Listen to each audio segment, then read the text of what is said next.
Bonjour à tous, comment vous allez? J'espère que vous portez très bien. Ce fichier, c'est un fichier Excel qui va vous permettre de calculer les moyennes par matière. Et ce fichier permet de calculer les moyennes par matière dans toutes les matières sans exception. Donc, sans plus tarder, je vais vous montrer comment est-ce que ça marche. Donc, avant de commencer, vous allez voir en haut ici, nous avons quelques renseignements. Nous avons la classe. Voilà, donc j'ai la classe si vous voulez pour modifier ça. Vous avez la matière. Voilà, il y a les différentes matières qui est ici. Donc, vous choisissez la matière que vous voulez. Vous choisissez la matière que vous voulez. Après ça, vous avez le nom et le prénom, c'est-à-dire le nom et le prénom du chargeur du cours, c'est-à-dire le professeur. Ici, vous avez le semestre. Si c'est pour les écoles publiques, vous mettez le semestre. Si c'est pour les écoles publiques et privées, ça fait trimestre. Bon, il y a aussi d'autres écoles privées qui utilisent des semestres. Donc, si vous êtes en semestre, vous mettez semestre. Si vous êtes en trimestre, vous mettez trimestre. Donc, pour le moment, c'est semestre qui est là. Et là, vous avez le contact du chargé de cours.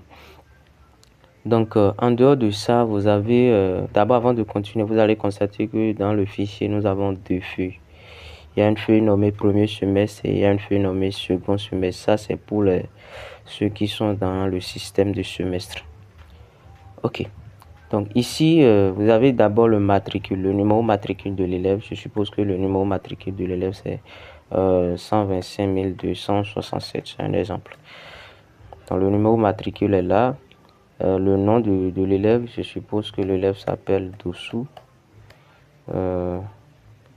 Dossou. Et son prénom, c'est Jean.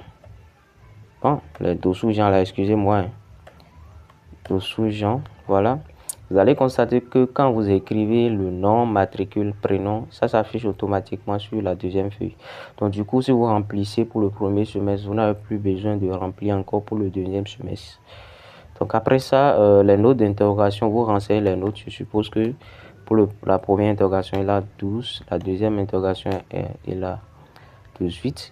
Je suppose qu'il n'y a pas la troisième interrogation. S'il n'y a pas de troisième interrogation, vous laissez la colonne là vide. Donc vous voyez ça calculer automatiquement la moyenne d'interrogation. Vous mettez le premier devoir, je suppose qu'il a 12. Et vous voyez la moyenne est calculée directement. Donc du coup, ça veut dire quoi? Si l'élève a fait un seul devoir, ça va faire la moyenne d'interrogation plus la moyenne du premier devoir, le tout divisé par 2. En réalité, c'est la moyenne de ces trois informations, de ces trois notes. Moyenne d'interrogation, devoir 1, devoir 2. Bon, si l'élève a composé les deux devoirs, je vais mettre 13. Ça recalcule encore la moyenne. Et après ça, ici, vous avez le coefficient. Vous mettez le coefficient. Je suppose que le coefficient, c'est le coefficient 4. Vous allez constater que quand j'ai calculé les moyennes, la moyenne coefficient n'est pas sortie parce qu'il n'y a pas encore le coefficient. Donc, je vais mettre le coefficient. Et de plus, lorsque vous mettez le coefficient, vous n'avez plus besoin de le réécrire pour tous les élèves. Une fois que vous écrivez pour le premier élève dans la salle, ça s'affiche pour tous les élèves. Bon, pour des cas exceptionnels, pour certaines matières, il y a des élèves qui n'ont pas les mêmes coefficients que les autres. Ça, c'est des cas exceptionnels. Donc ici, quand je mets 4 comme coefficient, vous allez constater que 4 va s'afficher pour tous les autres élèves de la classe. Vous voyez, donc vous n'avez plus besoin de réécrire 4, 4 et la moyenne coefficient s'affiche automatiquement. Donc c'est comme ça, au fait, vous calculez la moyenne pour toute la classe et pour le second semestre, vous voyez, la colonne des notes est encore vide. Vous revenez pour le second semestre, vous mettez encore les notes et vous faites aussi la même chose. Donc voici comment vous pouvez utiliser ce fichier. Si ça vous intéresse, il y a le lien qui est là où vous allez sur Google et vous tapez revisionpro.kesug, Kesug.com. Et vous allez trouver mon site Revision Pro et vous pouvez faire votre commande.